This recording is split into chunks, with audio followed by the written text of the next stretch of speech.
Señor, realmente estamos aquí por ti y no hay nada que se le compare, Señor. Solo tú puedes hacer que los santos se reúnan para alabarte y glorificarte. Señor bendito, bendice a las personas que vinieron por primera vez, por segunda vez incluso, y también a nuestro querido hermano Alfonso, su esposa Anita y Daniel, su hijo, y Alejandra. Toda la familia, bendícele, Señor, allá donde están trabajando, allá en Honduras. Padre, gracias por tu bondad, gracias por lo que haces con cada uno de nosotros.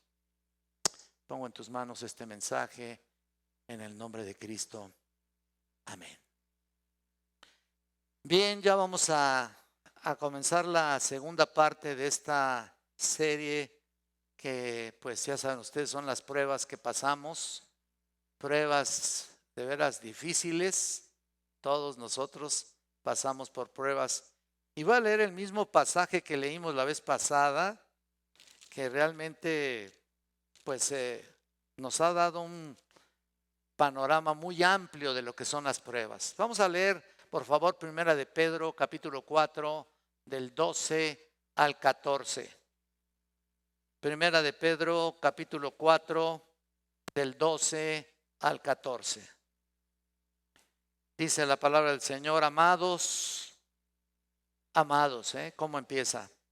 No os sorprendáis del fuego de prueba que os ha sobrevenido, como si alguna cosa extraña os aconteciese, sino gozaos por cuanto sois participantes de los padecimientos de Cristo, para que también en la revelación de su gloria os gocéis con gran alegría. Si sois vituperados por el nombre de Cristo, sois bienaventurados, porque el glorioso Espíritu de Dios reposa sobre vosotros. Ciertamente de parte de ellos Él es blasfemado, pero por vosotros es glorificado. Qué porción, ¿no? Tan maravillosa. Como ustedes saben, los que han venido también la semana pasada, y bueno, de todas maneras damos un pequeño resumen de lo que vimos en la semana pasada. Comenzamos a hablar también en este pasaje donde hay mucho que sacarle realmente, hay mucho contenido, donde el apóstol Pedro aquí nos explica 4 actitudes necesarias para triunfar cuando enfrentamos este tipo de pruebas. Habíamos dicho que muchos cristianos habían sido quemados vivos, ¿ustedes se acuerdan? En aquel entonces muchos fueron quemados vivos, que se hacían de ellos antorchas humanas allí para tenerlos en los jardines de los emperadores. Imagínate nada más, alumbrando ahí los jardines. Se prendían fuego en el circo romano y pues les echaban a las fieras para que los devorasen vivos prácticamente. Se estaban viendo a sus hijos que los devoraban. Era algo espantoso, pero ¿saben qué estaban haciendo ellos? Estaban alabando al Señor. Alabando al Señor. Imagínate nada más ver a tus hijos que están siendo devorados. ¿Cómo te pondrías, no? Ellos estaban alabando al Señor. ¿Y sabes qué? Nerón no lo resistía. ¿Cómo pueden estar estos alabando al Señor? Pues así fue. Esta persecución comenzó cuando Pedro escribe esta carta, que fue escrita básicamente a fines del año 64, en el mismo año cuando Roma precisamente fue incendiada. También por Nerón. Dijimos que el sufrimiento del cristiano es el tema prominente en términos generales de toda esta epístola, particularmente cómo es que un cristiano deba responder a la prueba y a la tribulación. ¿Cómo le hace? Ya los creyentes estaban diseminados por todo el imperio. Y dice en el capítulo 1:1, desde el 1:1, estaban desparramados por todas partes, por todas las provincias de Ponto, Galacia, Capadocia, Asia y Bitinia. Por todos lados estaban ya. Estaban huyendo. Esta era la diáspora, así se le llamaba. Había comenzado y ellos pues estaban fuera. Pues Pedro precisamente se dirige a ellos en esta porción en particular. Dijimos que estos 4 elementos que Pedro menciona aquí son necesarios para vivir victoriosamente en medio de la aflicción, como dije al principio. ¿Y saben qué? Este era el tema que obviamente necesitaban escuchar estos hermanos. Necesitaban escucharlo. Era una necesidad. Imagínense vivir el hecho de que ya habían agarrado a uno de tus familiares. Ponte a pensar en lo que sucede también acá en México, ¿no? Pero obviamente de otra manera, de otras circunstancias, de otra forma. Pero imagínate en aquel entonces ver que uno de tus familiares ya lo agarraron. Un primo, un hermano, un esposo, una esposa, quien sea, ¿no? Y que estaba siendo ya exhibida en el circo romano. Y quizá ya había sido devorada por alguna de las fieras que estaban ahí, o quemada viva aquella persona, en presencia de miles de morbosos que estaban ahí divirtiéndose según ellos, ¿no? Entonces necesitaban escuchar esto. Necesitaban oír a Pedro. Y todos los cristianos que estaban pasando por ese fuego de la prueba necesitaban anhelar oír unas palabras del apóstol Pedro. Pues ahí estaba. Y muchos necesitaban salir victoriosos también y sacar provecho espiritual de todo esto, ¿no? De todo lo que dice la carta por medio de lo que vamos a escuchar en otras dos, me parece que un par de veces más. Aquí hay 4 elementos que vamos a estudiar y que ya vimos el primero. Número 1, el cristiano debe esperar o debe resignarse o esperar la prueba. Número 2, el cristiano debe regocijarse en la prueba. Número 3, el cristiano debe evaluar la causa de la prueba. Y número 4, el cristiano debe someterse a Dios por medio de la palabra y ver qué es lo que dice el Señor en sus momentos más difíciles. La semana pasada solamente vimos el primero, el cristiano debe esperar la prueba, y en ese punto vimos que la prueba de la vida de un hijo de Dios es inevitable. La prueba de la vida de un creyente es inevitable. Tú, si eres creyente, si eres cristiano, vas a pasar por un tipo de prueba de alguna u otra manera. No estoy diciendo que lo mismo que pasó en aquel entonces, simplemente pruebas. Lo que debe sorprendernos es si no estamos pasando alguna prueba, ¿eh? Eso es lo que debería de ponernos a pensar cómo está realmente nuestra vida espiritual. ¿Se dan cuenta de eso? Porque si no estamos pasando por una prueba, entonces, ¿cómo está tu vida espiritual? Ese es el punto. Entonces, lo que debe sorprendernos es eso. Jesús lo garantizó, te lo digo. Y Jesús lo garantizó ahí en primera, así como garantiza: mis ovejas oyen mi voz, ¿te acuerdas? Lo que dice, y me siguen y no perecerán jamás, dice, nadie las arrebatará de mi mano, punto. También dice en 1 Juan 3:13, hermanos míos, no os sorprendáis o no os extrañéis, dicen otras versiones, si el mundo os aborrece. El mundo los va a rechazar, los va a odiar. El mundo los hace a un lado. Y en muchas ocasiones te da nada más como decimos, el avión, ¿no? Te dice que sí, te porta amablemente contigo, pero de alguna u otra manera están en contra tuya. Mira, las vidas piadosas que nombran el nombre de nuestro Señor Jesucristo y son testimonio auténtico, se convierten en voces ofensivas para la mayoría de la gente, y eso está ocurriendo cada día.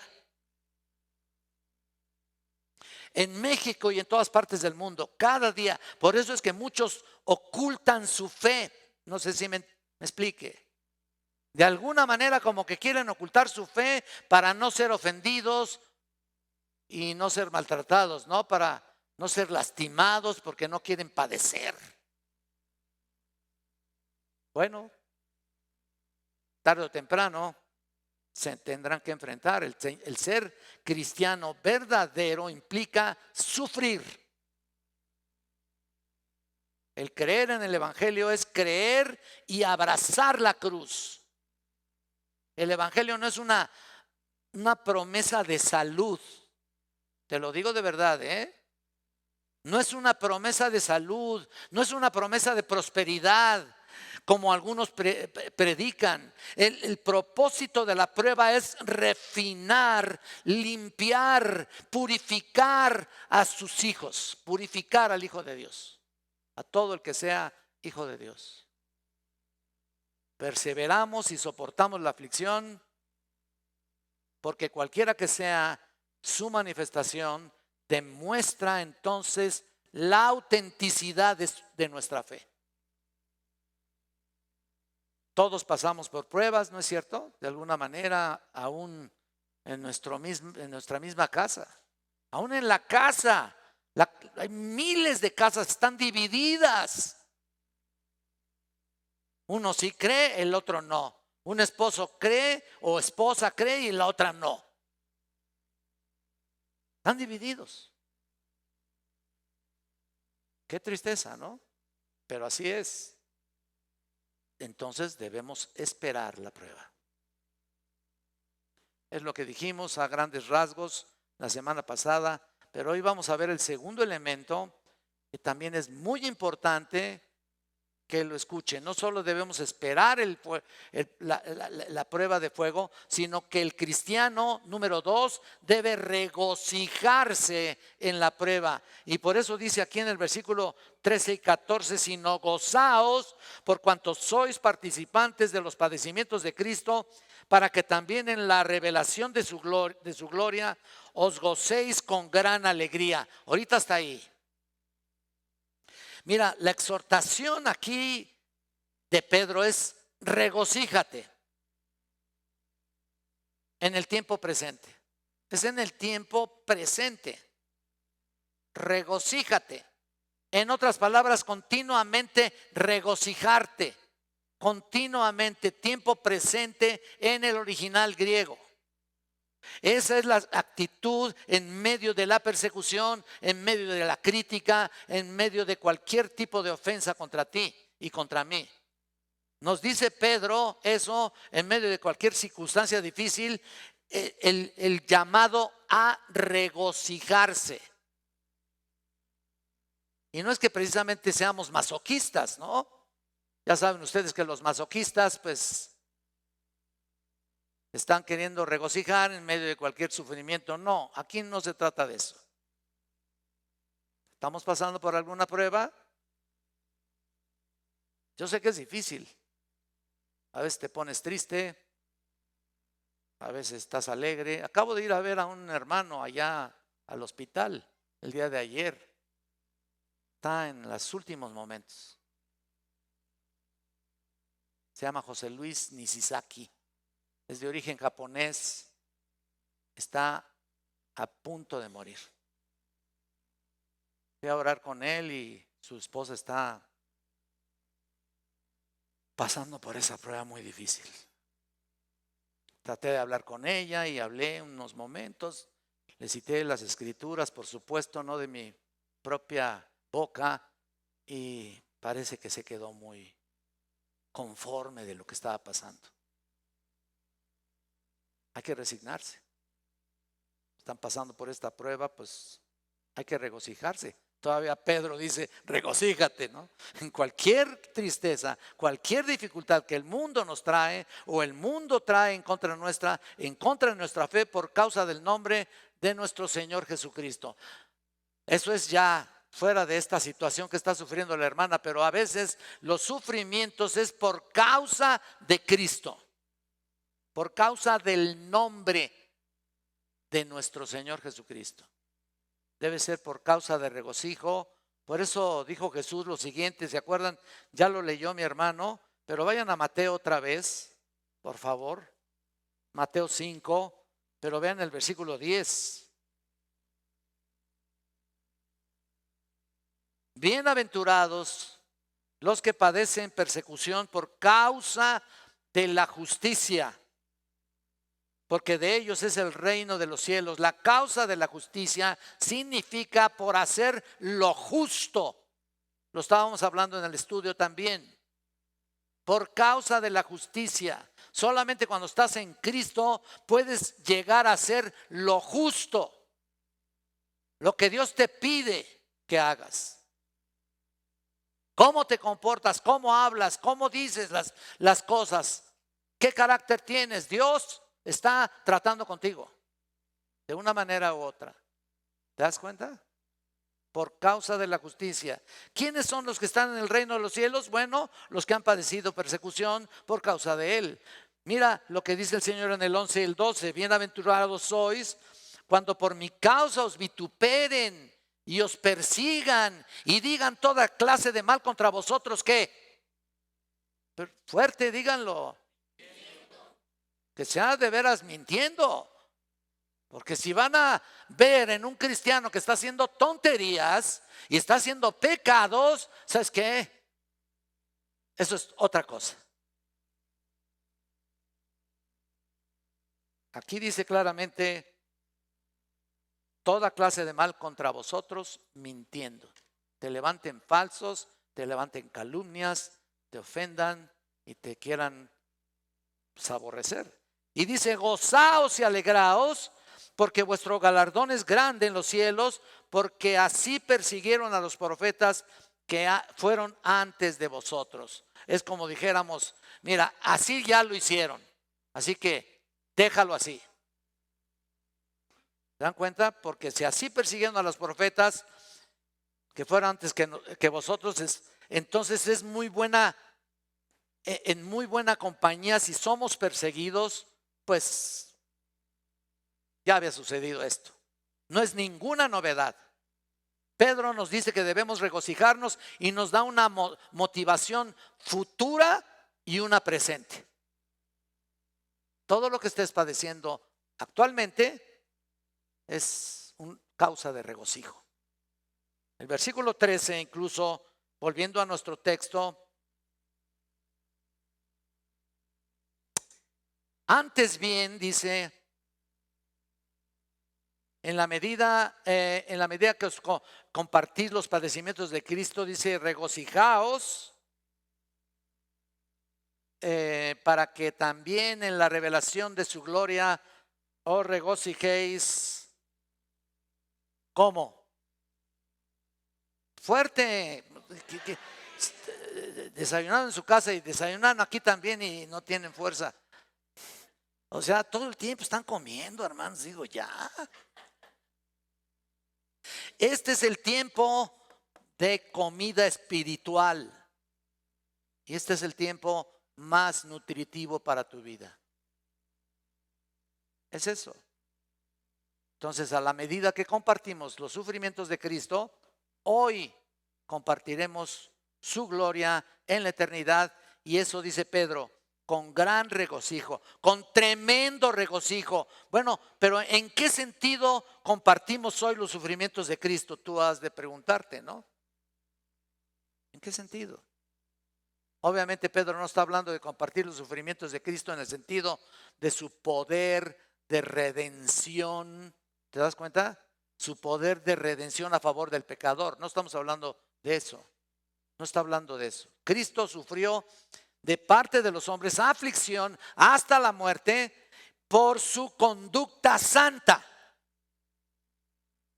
por su santidad. Y fue a la cruz.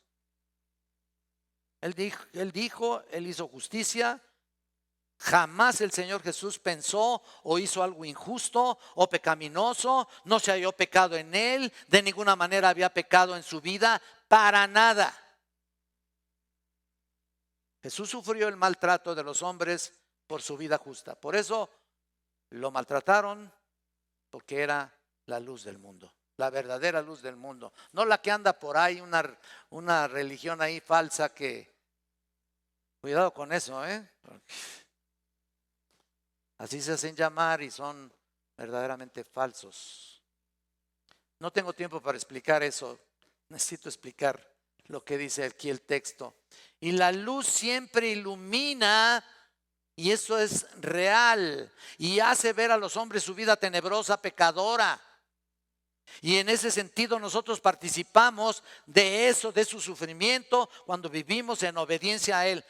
Fíjate, ¿cuándo es cuando sufrimos? Cuando vivimos en obediencia a Él.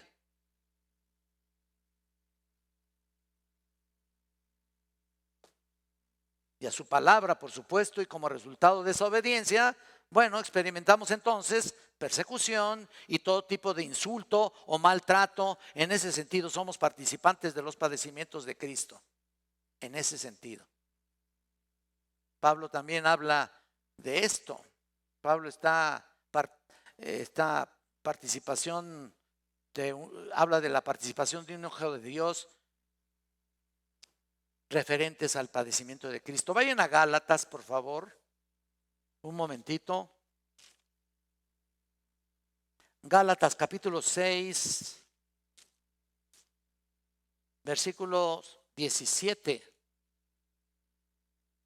Dice, de aquí en adelante nadie me cause molestias, porque yo traigo en mi cuerpo las marcas del Señor Jesús. ¿Sabes qué es eso? Él padeció por el Señor Jesús. Pero, ¿qué quiere decir eso? Mira, se refiere a los azotes que recibió. Pablo fue apedreado por su fe, por predicar el evangelio. Recibió heridas por causa de ser fiel a la proclamación del evangelio de nuestro Señor Jesucristo. Estas son las marcas del Señor Jesús que Pablo llevaba, y noten que las llevaba con orgullo, no para que se compadeciesen de él o para que digan, ay, pobrecito de ti, mira nomás cómo sufres. No, de ninguna manera. Las llevaba con orgullo, un orgullo sano, por supuesto. Y por supuesto tenía que predicar el evangelio. ¿Por qué? Porque era su gran necesidad, su propia necesidad. Es mi necesidad predicar el evangelio. Es tu necesidad predicar el evangelio. Lleva el evangelio a toda criatura, por favor. Los tiempos son dificilísimos ahora. Y se van a poner peor en este México, en todo el mundo. Pero aquí vivimos, ¿no? Entonces, si vas a llegar a ser ofendido o insultado o azotado incluso, quién sabe cuándo, ¿no? Pero pudiera ser. Hay hermanos que han ido a predicar a la sierra, allá a la selva, a predicar el evangelio, y los han matado. Entonces, hay que llevar con orgullo las marcas de Jesús. Era como la medalla de honor, no era un trofeo para Pablo. Pablo no estaba afligido, Pablo no estaba quejándose, sino dice, estas marcas en mi cuerpo son las marcas del Señor Jesús, lo que Él merecía y lo que Él recibió. No tengo todo el gusto de ponerme enfrente y recibirlas también. Iba para Él, por Él y nada más. Y yo las recibo con un tremendo honor.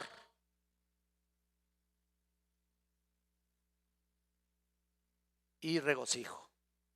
Noten lo que dice Pablo también hablando de los creyentes de Filipenses. Vayan ahí un poquito a Filipenses, capítulo 1, 29.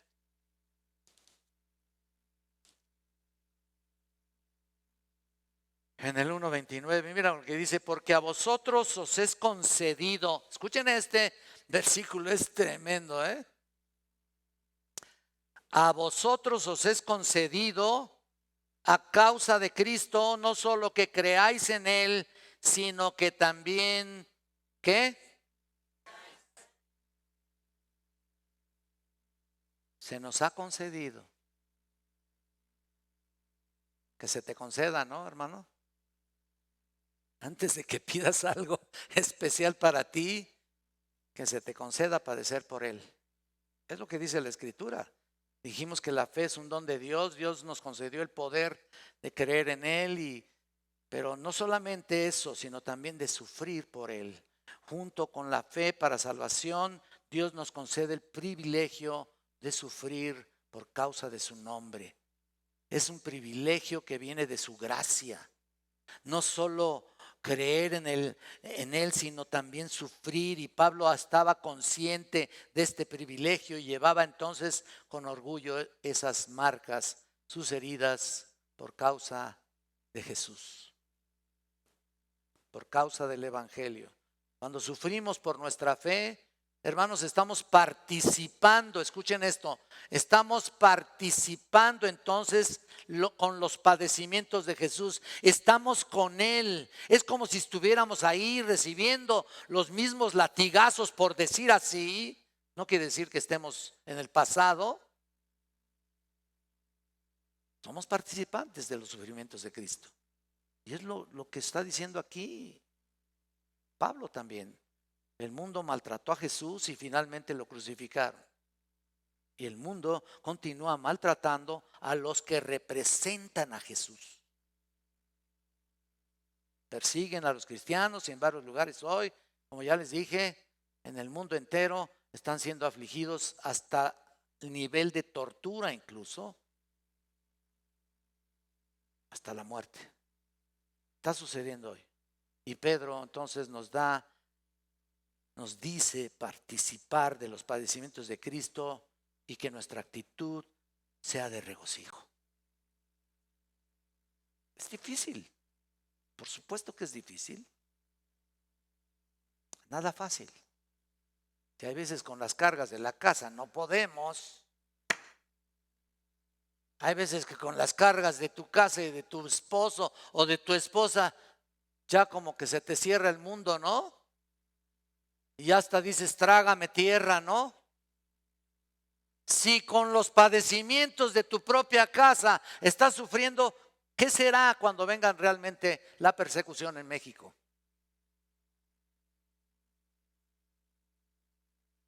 Hay que regocijarse. Regocijaos, dice la segunda parte del versículo 13, aquí que estamos viendo.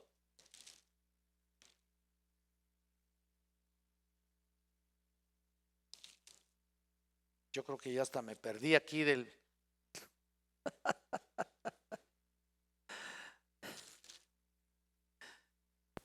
Regocijaos, la segunda parte del versículo 13, para que también en la revelación de su gloria os gocéis con gran alegría.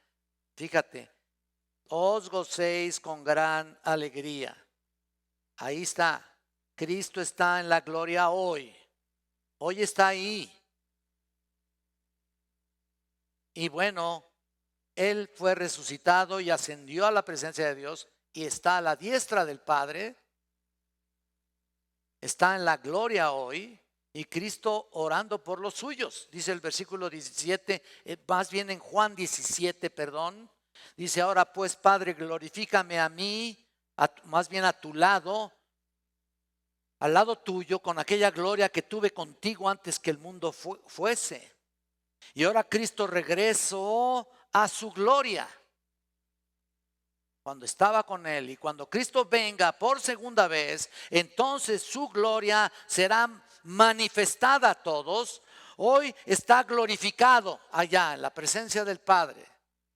No lo vemos ahorita físicamente. Va a llegar un día cuando Cristo Jesús regrese por segunda vez y su gloria va a ser manifestada a todos. Y todo ojo le verá.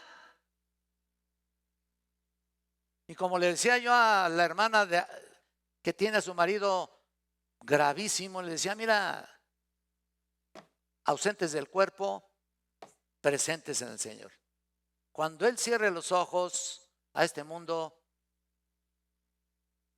estará viendo al Padre, a Jesucristo. ¿Te imaginas? Es algo increíble, increíble. Entonces, nota que la luz resplandeciente que viene con el Señor Jesucristo en su gloria, y los hombres van a rogar, incluso van a clamar que las montañas caigan sobre ellos, lo dice en Apocalipsis. ¿Sabes por qué? Porque no podrán soportar su venida y el resplandor de su gloria. No lo van a poder soportar. Todos algún día van a ser testigos de esa gloria del Señor. Algún día vas a ser testigo, hermano.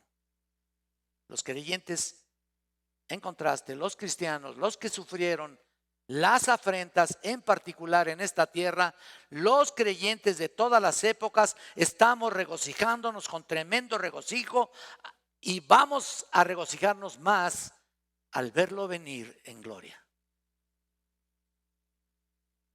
Vean Apocalipsis, por favor. Ya que estamos hablando de Apocalipsis, pues de una vez vamos allá. De una vez vamos a verlo, ¿no? Apocalipsis 19. No les dije no les dije el capítulo, ¿verdad? Yo quería que ya lo tuvieran aquí.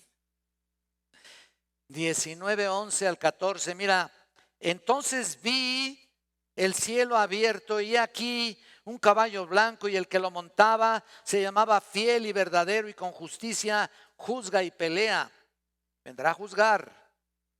Sus ojos eran como llama de fuego, y había en su cabeza muchas diademas, y tenía un nombre escrito que ninguno conocía sino él mismo. Estaba vestido de una ropa teñida en sangre, y su nombre es el Verbo de Dios. Y los ejércitos celestiales, vestidos de lino finísimo, blanco y limpio, y seguían en caballos blancos.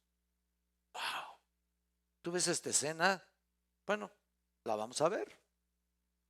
Y vean lo que dice Mateo, por favor. Aquí Mateo 25.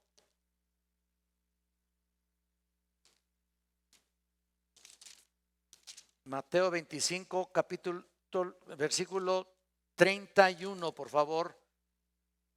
Dice aquí, cuando el Hijo del Hombre venga, palabras ya de Jesús, en su gloria, y todos los santos ángeles con él, entonces se sentará en su trono de gloria.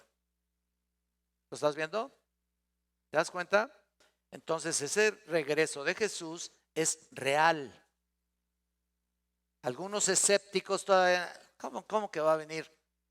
Claro que viene por su iglesia, por supuesto.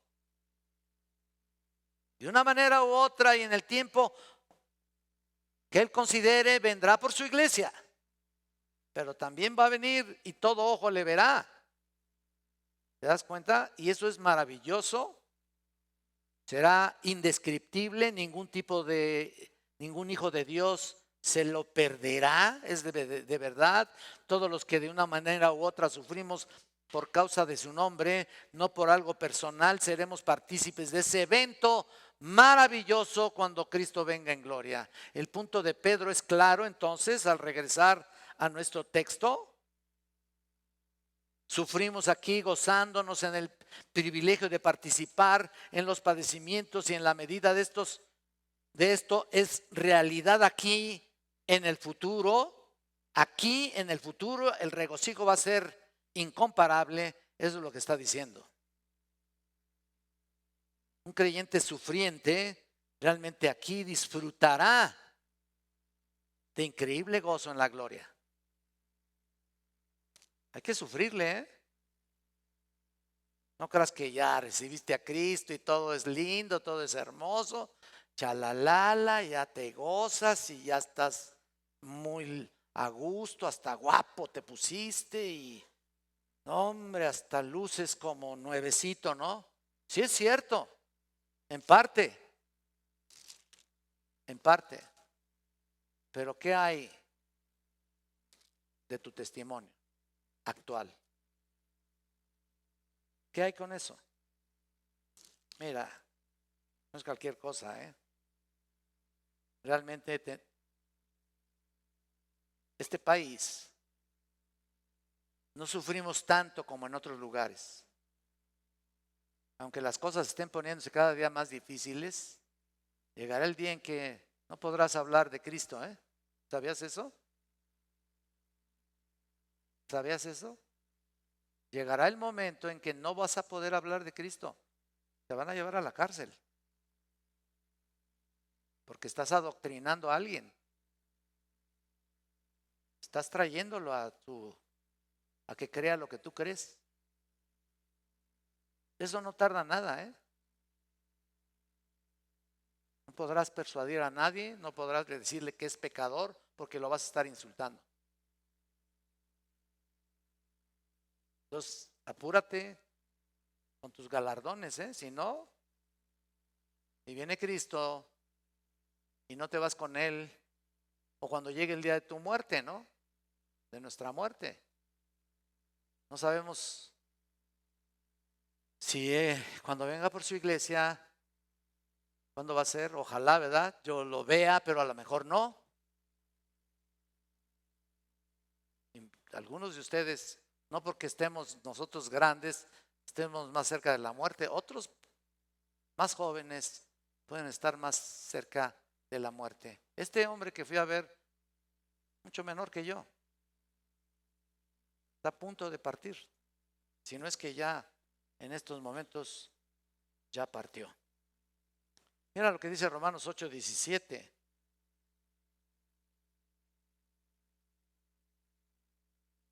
Y si hijos también herederos, herederos de Dios y coherederos con Cristo, si es que padecemos juntamente con Él, para que juntamente con Él seamos, ¿qué?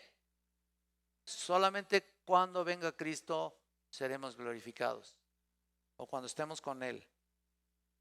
¿Te das cuenta? Y el 18 dice, pues tengo por cierto que las aflicciones del tiempo presente, nota esto, no son comparables con la gloria venidera que en nosotros ha de manifestarse. ¿Se dan cuenta? Pensemos que estamos, que estamos sufriendo aquí por algo. ¿Saben qué? Va a llegar el día que todo esto que estemos sufriendo hoy va a ser algo absolutamente insignificante comparado con la gloria venidera que ha de manifestarse. Aunque ahora por un poco de tiempo tendrás que ser afligido, diversas pruebas. Por el momento es difícil, los sufrimientos presentes por causa de nuestra fe nos están preparando para la gloria futura. Eso es lo que está pasando con un creyente real, verdadero. Te está preparando para ver un día su gloria, cuando estemos en su gloria. No va a ser comparable. ¿Por qué? Porque hay bendición en eso. Dice el versículo 14, y aquí, si sois vituperados por el nombre de Cristo, sois bienaventurados, porque el glorioso Espíritu de Dios reposa sobre vosotros. Ciertamente de parte de ellos Él es blasfemado, pero por vosotros es glorificado. La primera frase quiero analizar primero. Si sois vituperados por el nombre de Cristo, sois bienaventurados. La versión de las Américas dice dichosos, dichosos o felices. ¿Qué quiere decir esto de estar dichosos o felices o bienaventurados? Primeramente es por causa de su nombre. Quiero analizar un poquito esta parte de su nombre. Justo lo que dice el texto, ¿no? Bueno, dichosos somos porque sufrimos como representantes de su nombre, pero el nombre de Cristo, el nombre de Cristo es una referencia muy importante a proclamar públicamente su nombre. Los primeros cristianos, escuchen, donde iban, hablaban del nombre. Lo leemos en Hechos de los Apóstoles. Continuamente hablaban del nombre. porque ya sabían ellos de quién se trataba. A veces ni siquiera mencionaban el nombre del Señor Jesús. Cuando decían el nombre, todo el mundo sabía que ese nombre se refería a Jesucristo. Por ejemplo, miren en Hechos, para que no me vean así con esos ojos de incredulidad. Vamos a ver Hechos 5, versículo 41. Miren, el 5:41, por favor. Ellos habían sido maltratados, llevados al Sanedrín y habían sido castigados. Y miren lo que pasó aquí. Y ellos salieron de la presencia del concilio, gozosos de haber sido tenidos por dignos de padecer afrenta por causa de ¿qué? Del nombre, nada más dice. En singular. ¿Lo ves? Y todos los días en el templo, por las casas, no cesaban de enseñar y predicar a Jesucristo. Obviamente se intuye que es el nombre de Cristo en el versículo 12 del capítulo 4 de Hechos. Dice también que en ningún otro nombre hay salvación. ¿Te acuerdas? Porque no hay otro nombre dado a los hombres debajo del cielo en quien podamos ser salvos. ¿Te acuerdas? Ok, correcto, ahí está otra vez. No hay otro nombre. En el capítulo 9:10 el Señor le dice a Ananías, ¿quién va a recibir a Saulo? ¿Quién va a recibirlo? ¿Se acuerdan? Como nuevo hijo de Dios, el Señor le dice a Ananías en el versículo 15, ve porque instrumento escogido me es este para llevar ¿qué? ¿El evangelio? Exactamente, para llevar mi nombre. ¿Se dan cuenta?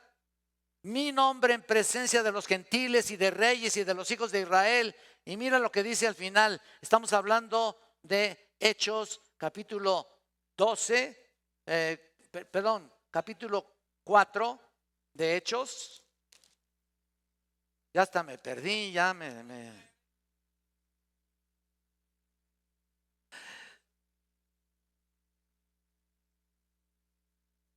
Estamos hablando de Hechos, ¿no?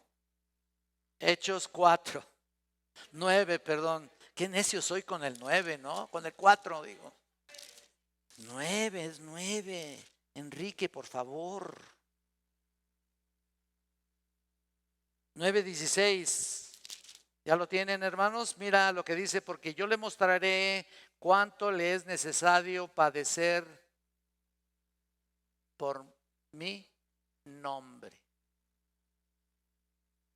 Ahí está, que por supuesto sabemos que es sobre todo nombre. Y lo que Pedro entonces dice es que cuando somos cristianos verdaderos debemos regocijarnos y somos bendecidos cuando recibimos un maltrato, padecimiento, sufrimiento por su nombre. Pues qué privilegio, qué bendición. A veces experimentamos sufrimiento porque lo merecemos. Como dije al principio, claro que este pasaje no está hablando de eso, pero Pedro está hablando aquí del sufrimiento por causa de su nombre. Dice, soy bienaventurado. Y noten en Efesios 5:14, que estamos estudiando, por cierto, Efesios 5:14. Sois bienaventurado porque el glorioso Espíritu de Dios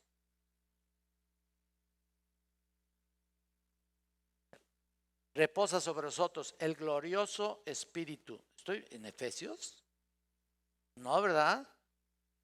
Estoy, pero sí, perdido en la loma, ¿verdad? Bueno, no tenemos tiempo de buscarlo ahorita. A lo mejor te acuerdas de Isaac. ¿Verdad? ¿Verdad? Pero saben lo que digo, ¿no? Sí me están entendiendo, ¿verdad? ¿No los confundí? No, pues como van a comer, ¿verdad? Bueno, el Espíritu de Dios, el Espíritu de Cristo, en quien hay gloria, el Espíritu glorioso, así lo tienen algunas versiones, el Espíritu cuyo atributo esencial es la gloria. En el Antiguo Testamento todos conocían la gloria de Dios, se manifestaba en la luz que resplandeciera, la gloria de Dios se manifestaba en el templo, el Shekinah, en el lugar santísimo. La gloria de Dios se manifestó, por ejemplo, allá cuando Moisés va al monte, ¿te acuerdas? Y cuando baja tiene que cubrirse el rostro, él. ¿Por qué? Porque su rostro reflejaba la gloria de Dios. ¿Te acuerdas? Cuando bajó del monte. Y era tan incandescente que tuvo que cubrirse. Wow. Y Pedro nos dice que como cristianos, cuando sufrimos por causa del nombre de Cristo, somos como el templo de Dios. Esto es increíble. El lugar santísimo donde la presencia de Dios se manifestaba de una manera maravillosa. Era tan incandescente que la luz de Moisés que nadie lo podía ver. Digo, de frente, ¿verdad? No estoy diciendo que seamos así, pero tienes que tener la luz de Cristo también. Si te dices cristiano, si te eres hijo de Dios, pues tienes la luz de la palabra, la luz del evangelio, la luz de Cristo, la luz del Padre Celestial. Obvio, alguien tendrá que molestarse, ¿no? Y ahí está el punto. Pedro también nos dice que como cristianos, cuando sufrimos por el nombre de Cristo, somos como el templo de Dios. Ya lo dije, pero es increíble. Mira lo que pasa en Hechos 6. Espero no equivocarme, bendito Dios, ayúdame. Hechos 6:8.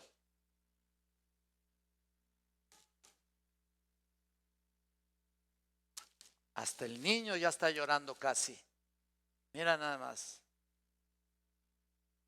Y Esteban, mira lo que pasa con Esteban. Lleno de gracia y de poder, hacía grandes prodigios y señales entre el pueblo. Entonces se levantaron unos de la sinagoga llamada los libertos y de las de Cirene y de Alejandría, de Cilicia y de Asia, disputando con Esteban. Mira el 10. Pero no podían resistir la sabiduría y el espíritu con que hablaba. No la podían resistir. Y mira el versículo 12. Y soliviantaron al pueblo y los ancianos y los escribas y arremetiendo, lo arrebataron y lo trajeron al concilio.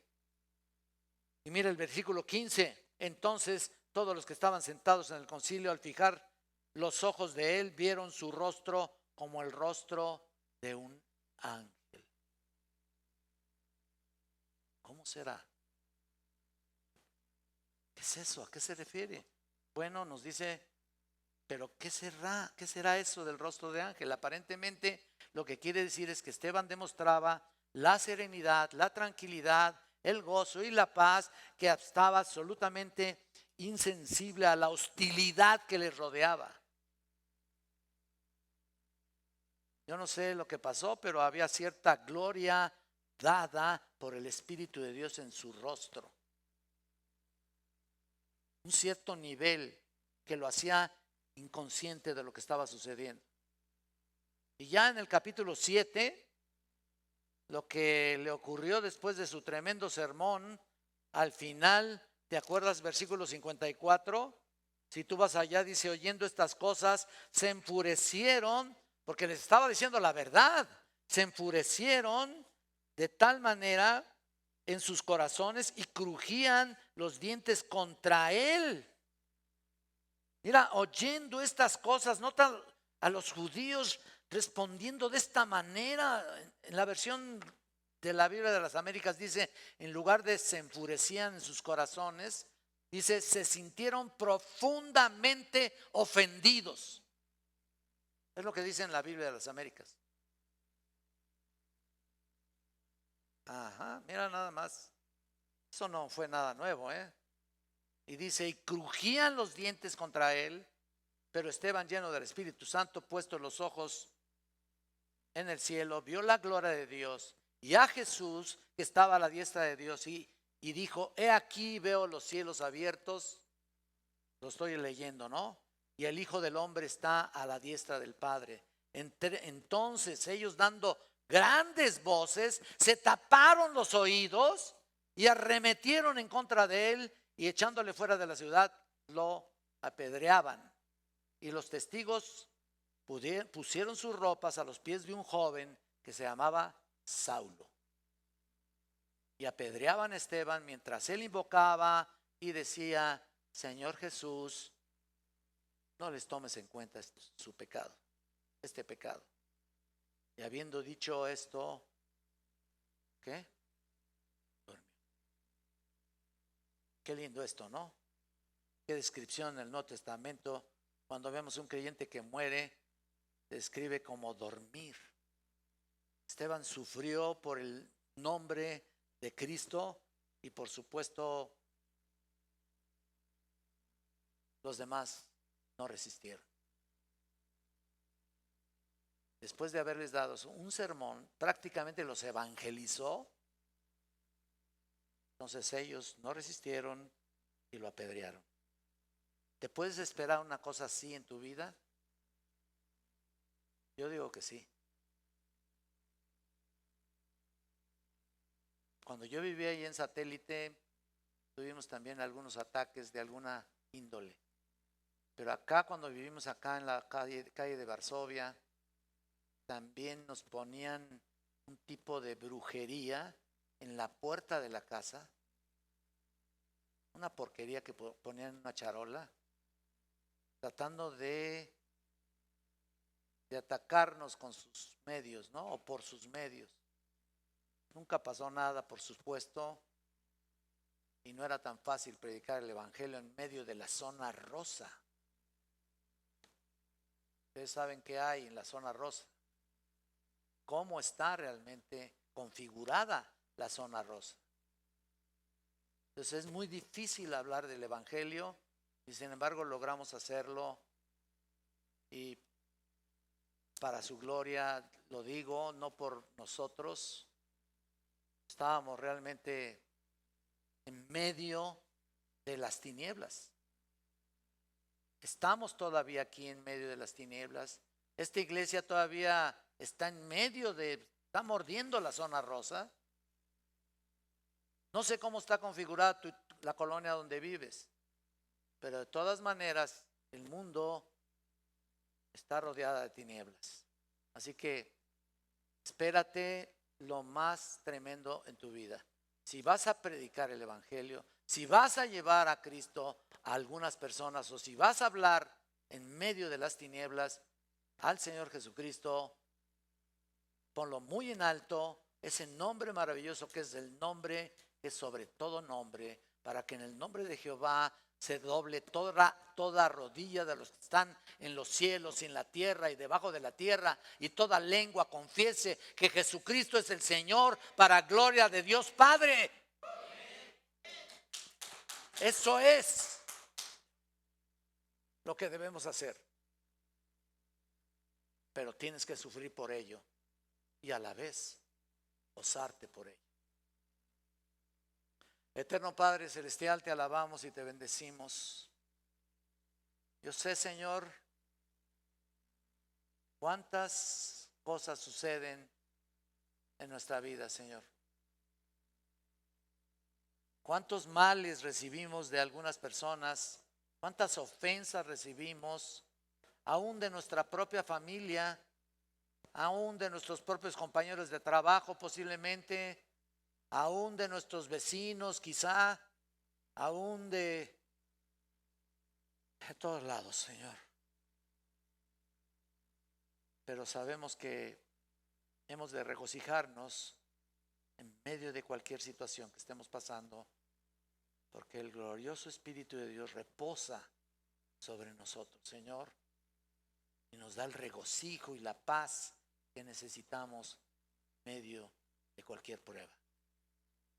Santo y bendito Dios, te pedimos esta tarde ya que bendigas nuestra iglesia, la sigas tratando, sigas trayendo gente nueva y gente que venga a conocer un poco de tu bendita palabra.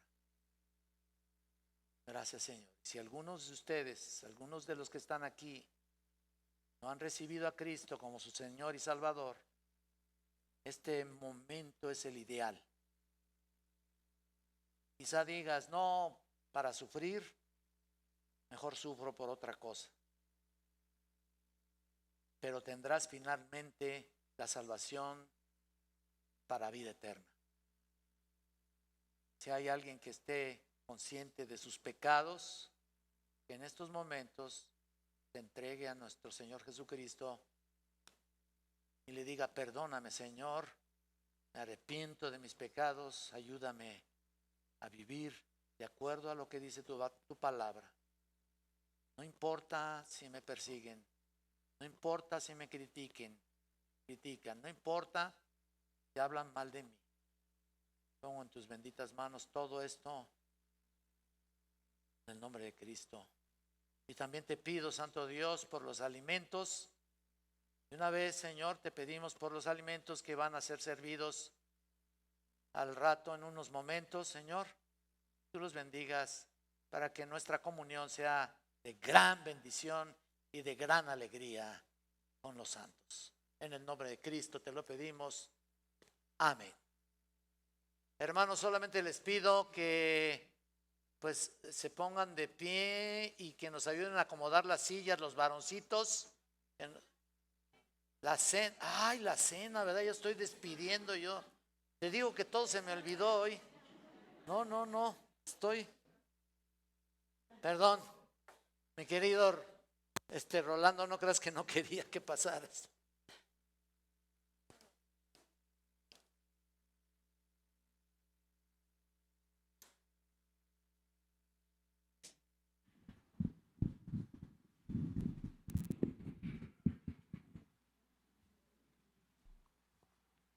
Disculpa. Bueno, hoy es el primer domingo del mes de mayo y corresponde también que celebremos la Cena del Señor y de participar de los elementos. Y previo a participar de los elementos vamos a entonar un himno, un canto. Así que nuestros hermanos y hermanas que participan que puedan pasar aquí adelante para este canto previo. Y ahorita participamos de los elementos.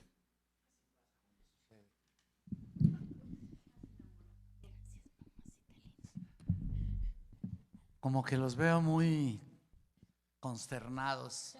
¿Qué les parece si se ponen de pie? Vamos a preparar nuestro corazón para recibir los elementos de la cena del Señor. Perdonen que luego anda uno con ciertos olvidos ya propios de la edad, ¿verdad? Pero bueno, me perdonan, ¿verdad, hermanos? Sí. ¿Sí o no? Ah, bueno. Este canto es muy hermoso, normalmente es muy alegre, pero yo la voy a cantar muy solemnemente.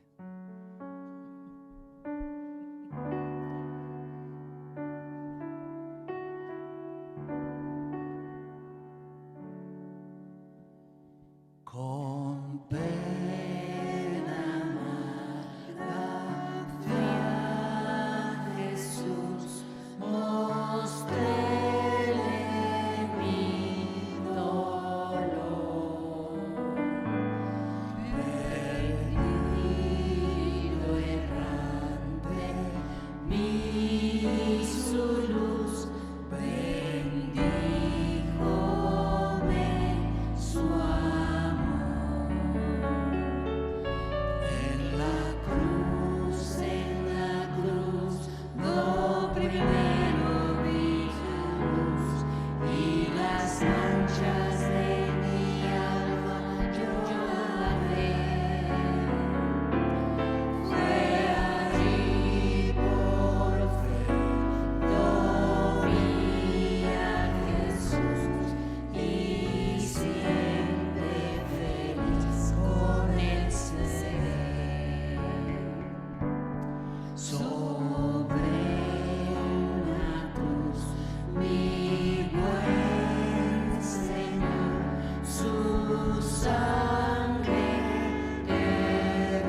otra vez en la cruz.